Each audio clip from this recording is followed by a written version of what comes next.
Hello everyone, स्वागत है आपका मेरे चैनल टेली ग्लिम्स में। अगर आप मेरे चैनल में नए हो तो प्लीज़ लाइक और सब्सक्राइब करना मत भूलिएगा।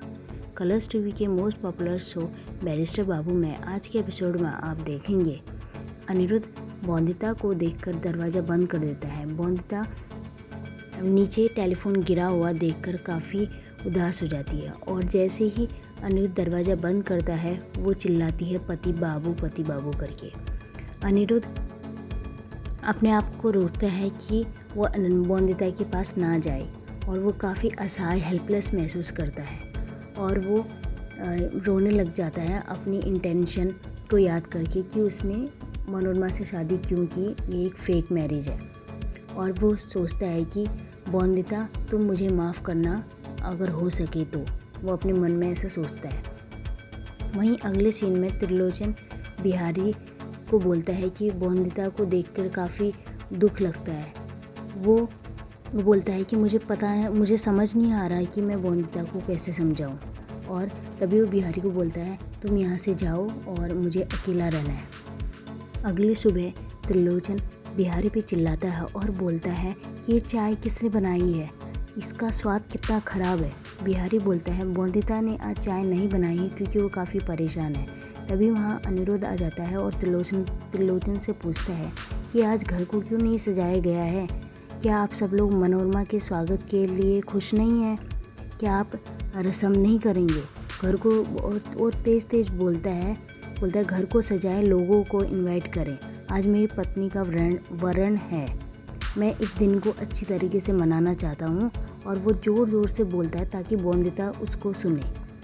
बोंदिता अपने रूम में होती है और अपने कान बंद कर लेती है और काफ़ी बेचैन हो जाती है।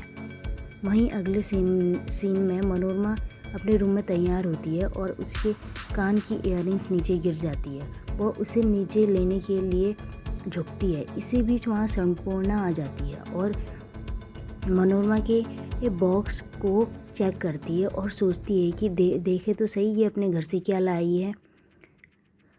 संपूर्णा सोचती है कि मनोरमा कमरे में नहीं है, लेकिन मनोरमा वहीं होती है।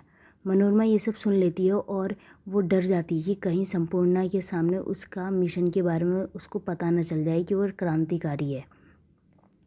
और जब संपूर्णा उसका बॉक्स खोलने ही वाली होती है तभी मनोरमा आ जाती है और बॉक्स बंद कर लेती है और संपूर्णा को चोट लग जाती है उसी उंगली में। संपूर्णा बोलती है कि मैं तो यहाँ बस तुम्हें ये चेक करने आई थी कि तुम तैयार हो या नहीं। मनोरमा बोलती है हाँ मैं तैयार हूँ और वो बोलती है कि मैं अपना काम खुद करना पसंद करती हूँ। संपूर्णा मनोरमा को कहती है कि अनिरुद्ध बाबू को इंडिपेंडेंट लड़कियाँ पसंद है। वहीं बोंदिता अपने रूम में अलमारी में छिप जाती है और वो बोलती है कि मैं किसी भी रस्म में पार्टिसिपेट नहीं करूँगी। और उसी सीन में आगे संपूर्णा मनोरमा को चिढ़ाते हुए बोलती है कि तुम्हें पता भी नहीं चलेगा कब तुम और अनिरुद्ध बाबू एक दूसरे को प्यार करने लग जाओगे। संपूर्णा मनोरमा को इंस्टिगेट करती है बोंदिता के खिलाफ। बोलती है कि बोंदिता तुम्हारा वेलकम नहीं करना चाहती क्योंकि वो तुमसे काफ़ी जेलस है। संपूर्णा उसके बॉक्स को दोबारा चेक करने की कोशिश करती है लेकिन मनोरमा उसको चेक नहीं करने देती है। वो उससे बोलती है कि क्या आप मेरी साड़ी को अच्छे से सेट कर देंगे। संपूर्णा उसको ये सुन के काफ़ी हैरान हो जाती है। वो बोलती है मैं यहाँ पे नौकर थोड़ा ना हूँ, यहाँ पे बहुत सारे लोग हैं जो तुम्हारी साड़ी को सही कर लेंगे, मैं यहाँ की मालकिन हूँ।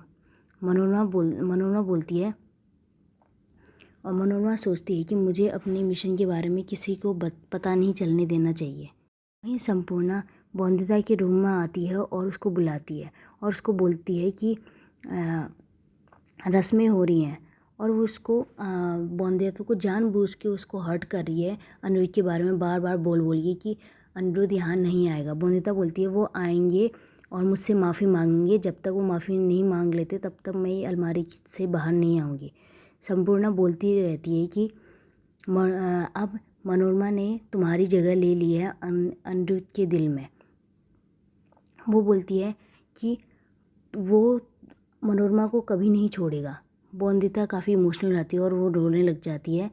संपूर्णा बोलती है अब मनोरमा का सामान भी तुम्हारे रूम में आ गया है। बोंदिता को काफ़ी बुरा लगता है ये सब सुन के और वो बहुत बुरा फील करती है और बोलती है कि तुम बहुत बुरी हो। संपूर्णा बोलती है तुम्हारी अनिरुद्ध बाबू के बराबर तो नहीं हूँ मैं। और तभी संपूर्णा आगे उसको और भड़काने की कोशिश करती है और उसको हर्ट करने की कोशिश करती है। बोलती है जैसे सौरभ बाबू की 2 वाइफ थी, वो उसकी सेकंड वाइफ को ज़्यादा प्यार करते थे, पहली वाइफ को नहीं करते थे और उसी सेकंड जो उसकी दूसरी वाइफ थी उसी को ही दर्जा मिला वाइफ का।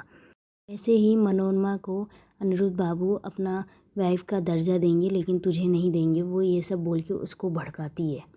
और तभी अनिरुद्ध वहाँ पे तैयार होके आ जाता है और मनोरमा भी आती है। तभी मनोरमा आती है तो अनिरुद्ध उससे बात करने की कोशिश करता है कि रस्म के बारे में।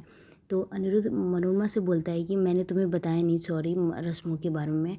तो मनोरमा बोलती है कोई बात नहीं, मुझे पता है कि तुम ये सब किस लिए कर रहे हो और जो भी हम चीज़ करेंगे, जो भी हम कुछ भी करेंगे तो उसमें दोनों की सहमति होगी। और मुझे पता है कि तुम बॉन्दिता के लिए काफ़ी चिंता करते हो, इस वजह से तुम ये सब कर रहे हो।